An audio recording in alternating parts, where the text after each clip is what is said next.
গোপালগঞ্জ জেলা বিএনপি সেনাবাহিনী এবং সাধারণ জনগণ ঐক্যবদ্ধভাবে জাতির সামনে জাতির নেতৃত্ব দেওয়ার জন্য তাকে আসনে বসিয়ে দেন এবং নেতৃত্ব দেওয়ার জন্য গোটা জাতি অনুরোধ করে। এই জন্য তাকে সিপাহী জনতার অভ্যুত্থানের নেতা বলা হয়। এই জন্য শহীদ রাষ্ট্রপতি জিয়া রহমানকে সিপাহী জনতার প্রতীক বলা হয়।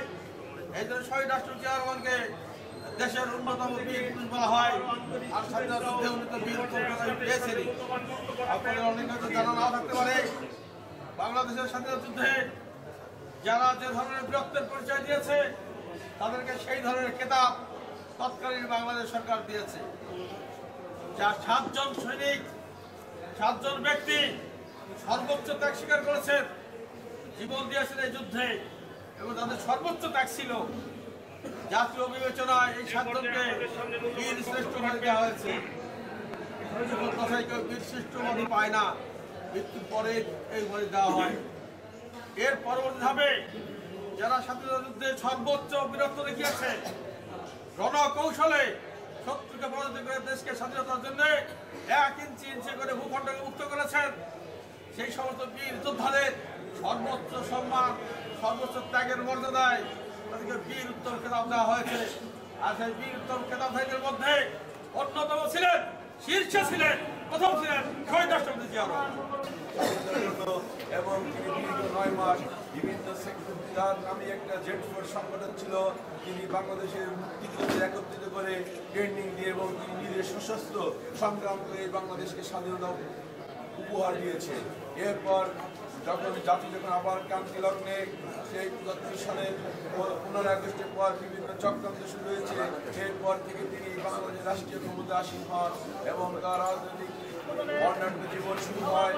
সেই বর্ণাঢ্য জীবনে আপনারা জানেন বাংলাদেশে বাকশালী শাসন চলছিল, বাংলাদেশে গণতন্ত্রকে খবর দেওয়া হয়েছিল।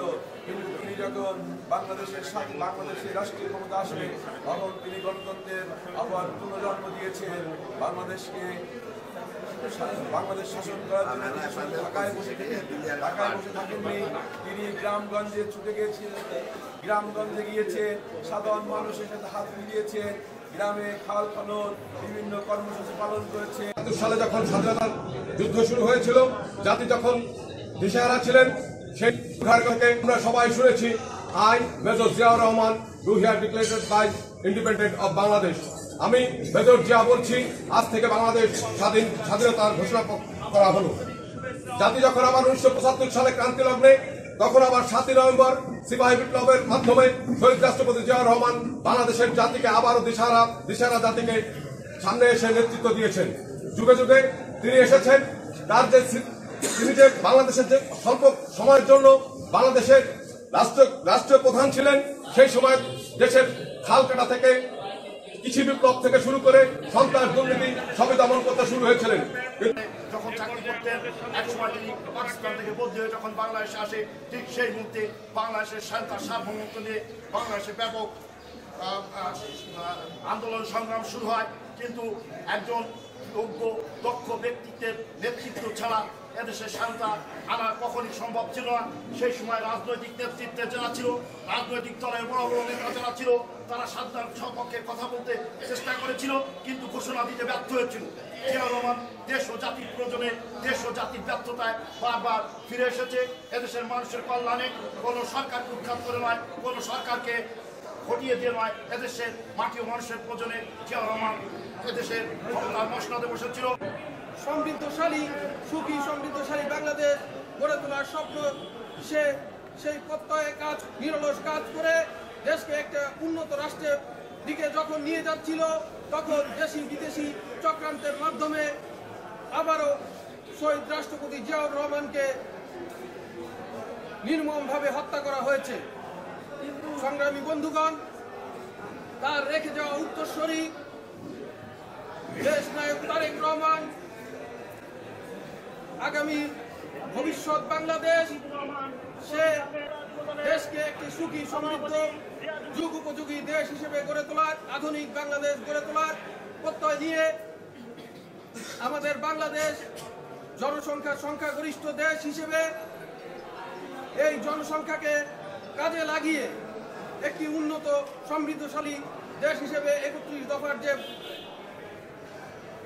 উত্থাপন করেছেন, এই 31 দফা দাবি আদায়ের লক্ষ্যে আগামী দিনে সকলে কাঁধে কাঁধ মিলিয়ে একটি সমৃদ্ধশালী প্রগতিশীল উন্নয়ন দেশ হিসেবে আমরা সকলে ঐক্যবদ্ধ হয়ে কাজ করে যাব। দেশটি তখন টলমলে অবস্থা, মৃত্যু, স্বাধীনতা, মুক্তিযুদ্ধ নাকি দেশ ত্যাগ। ঠিক সেই মুহূর্তে এই অগোছালো সিদ্ধান্তহীন মানুষ দিশেহারা সেই মুহূর্তে বেতার কেন্দ্র থেকে ভেসে এসেছিল, আমি মেজর জিয়া বলছি, বাংলাদেশের পক্ষে স্বাধীনতার ঘোষণা করছি। প্রিয় নেতৃবৃন্দ, আমি আপনাদেরকে বলবো, এই 17 বছরে বিকৃত হয়েছে বাংলাদেশের ইতিহাস। আমি আপনাদেরকে অনুরোধ করব, তৎকালীন মুক্তিযুদ্ধে যারা অংশ নিয়েছিল, তৎকালীন মুক্তিযুদ্ধের সময় যারা দেশপ্রেমিক সচেতন মানুষ ছিল, তার মধ্যে গোপালগঞ্জে অনেকেই রয়েছে। আপনারা তাদের কাছ থেকে সঠিক ইতিহাসটা জানবেন।